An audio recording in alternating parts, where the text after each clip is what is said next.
Dulu nih. Tadi kan si Reza dengar.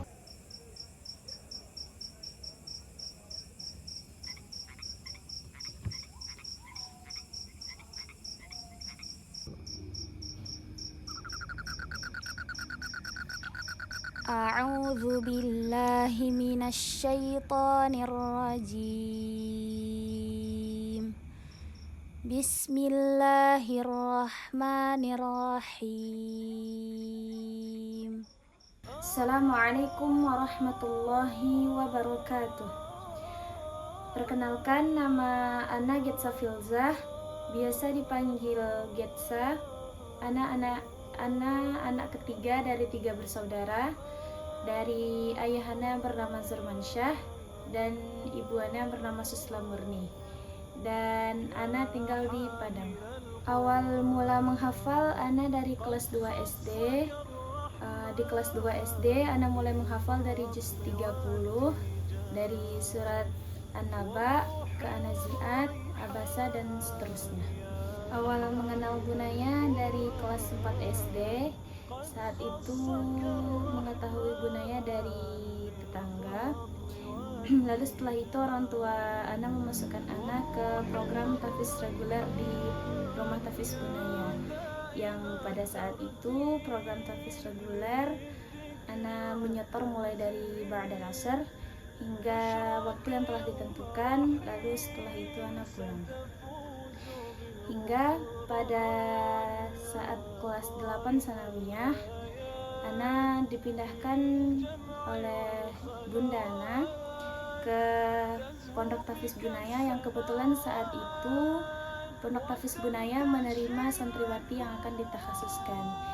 Hingga dari umur 13 tahun Ana memulai perjalanan di Pondok Tahfiz Bunaya, hingga sampai saat sekarang umur Ana 18 tahun, kurang lebih 10 tahun Ana telah membersamai Bunaya.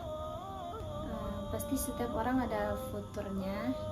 Biasanya ketika Ana futur, Ana akan break dari menghafal sebentar. Lalu dalam masa break tersebut Ana akan bermain bersama teman-teman atau mencari buku yang akan dibaca, atau mungkin bahkan bersih-bersih. Dan lalu setelah ke recharge, Ana akan melanjutkan hafalan kembali.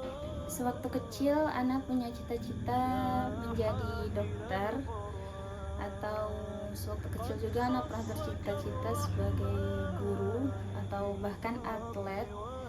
Namun pada waktu SMP Ana pernah juga bercita-cita menjadi jaksa atau pengacara, atau bekerja di bagian kehukuman.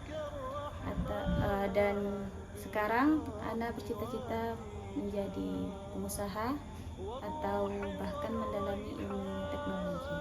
Motivasi Ana dalam menghafal Al-Quran, yang pertama tentunya balasan dari Allah Azza wa Jalla yang akan kita dapatkan.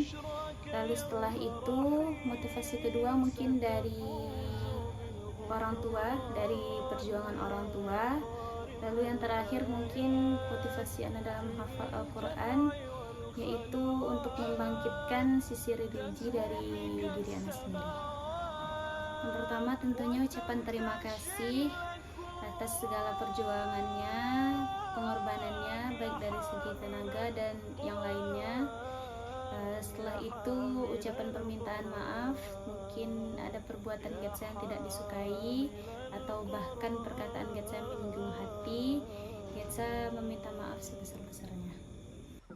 Shadaqallahul azim.